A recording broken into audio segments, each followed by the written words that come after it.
In Neverwinter Nights, we have this idea of build requests. We see it online. You see it with some of the trainers. You think about it for yourself, where you have a character concept. How could we do this? It would be pretty cool to do that. And one of the great things about the 3.5, 3.x Dungeons & Dragons rule set, I mean, it does share similarities to D&D 5.0, current edition, but at the time, when tabletop was D&D 3.5, there were a lot of interesting nuances. And the idea in Dungeons & Dragons 3.5 was really to try and, for one of the first times, let you play the type of character that you want to play. And this is where it's leading to what I believe the number one build request, and a character that I like to play often, the spell sword, the /fighter/wizard or wizard/fighter. D&D 3.5 was the first to really try and open up Dungeons & Dragons, and yes, it's class specific. If you're a fighter, this is what you're going to do. If this is a cleric, this is what you're going to do. If this is a rogue, this is what you're going to do. But understanding that the character professions were not so rigid, you can have up to 3. This idea of a multi-class, you can have up to 3 different level sets or 2 different level sets and really combine some very, very unique characteristics. That was the idea. And it works a little bit better for some classes, but based on the understanding of D&D 3.5, there are some real challenges. And when we port that over to Neverwinter Nights, while it is a role-playing game, behind the scenes, it's a numbers game. It's a metrics game. And because you don't have a dungeon master running it, it needs to interpret the numbers exact. What I mean by that is, if inherently you have 2 character classes like a wizard and a fighter that are competing against each other, normally as a DM, Dungeon Master, tabletop, if one of my players really wanted to run that, I might make some concessions and say, hey, I'm not really going to punish you on this aspect, or maybe you get some extra training, or maybe I'll just make up a feat.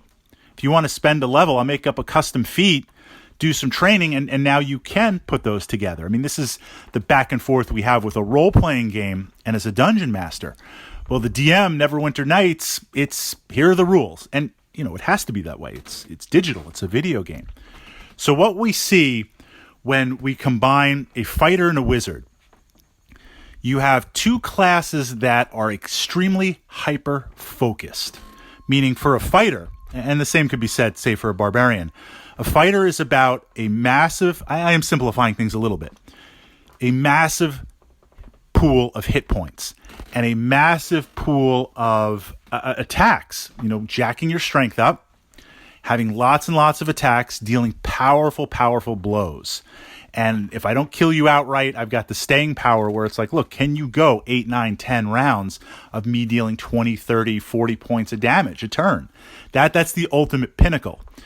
Likewise, as a wizard, the idea is you're intelligence-based. And that's going to open up spells. And literally, as you level up with the spells, the idea is to be as high as possible so you can just blast away with lots and lots of spells. And through feats, you could use the meta magic to empower them. But ultimately, through the feats and through intelligence, spell penetration, intelligence, jacking up your DC, difficulty check resistance, where monsters that have to save against spells or deal with spells, that number is as high as possible. I mean, a lot of the powerful monsters are still going to make it, but that's what we're doing. We're looking to pump all of our experience and levels to be at the height of this pinnacle. Well, you're taking 2 classes and right away you're diluting it. Whether it's going to be 5 levels in one, 5 levels in another, or 10 and 10, whatever it's going to be, you're diluting it. So the first question to ask is, are you playing for efficiency or theme? Because you can do fighter level 1, pump the rest into wizard. And by doing fighter level 1, it's going to let you utilize all weapons. It's going to let you wear all armor.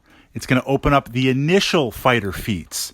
But staying at that means you're going to be utilizing those weapons and armor essentially as a wizard. And we have arcane spell failure. This is big. This is kind of a question. So we want to keep that in mind. I'm going to push that over for a second.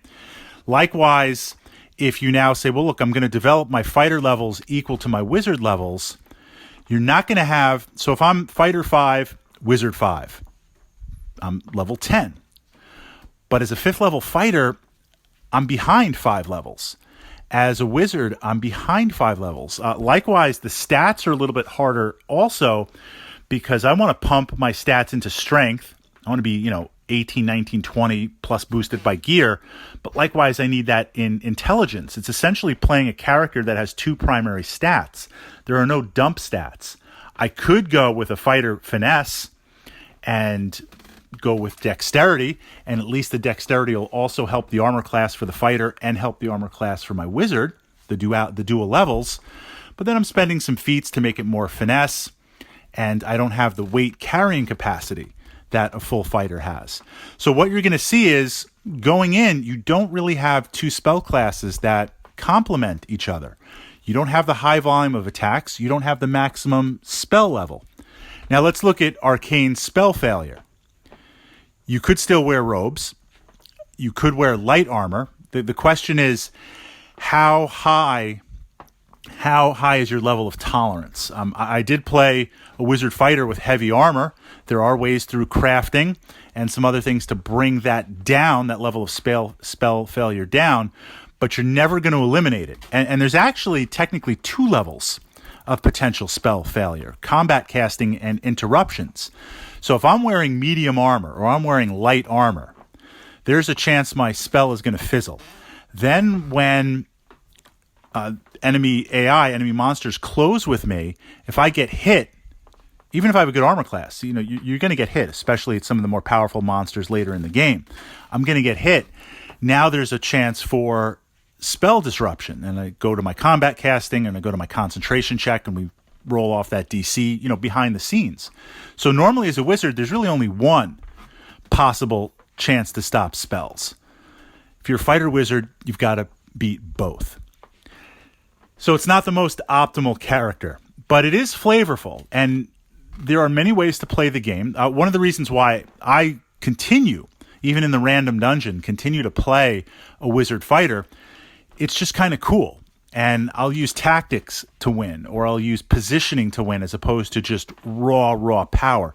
So I'm not making a judgment on that, but I'm saying it from the perspective of, if you go in and you commit, right, the first 5 to 6, 7 levels of any character class is building up hit points, building up abilities, and building up feats.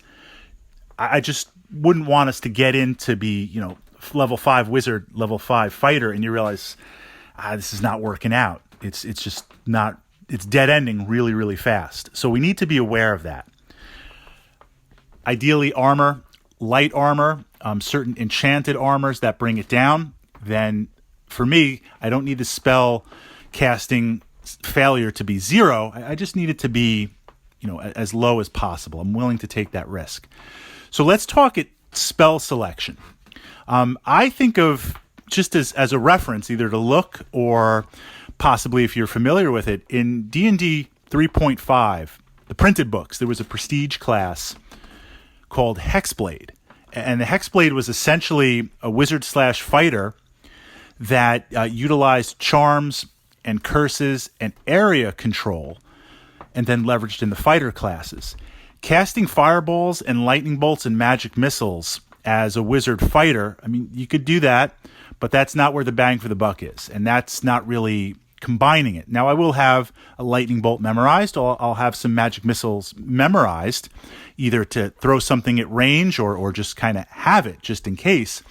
But the majority is going to be illusion spells, lower levels, right?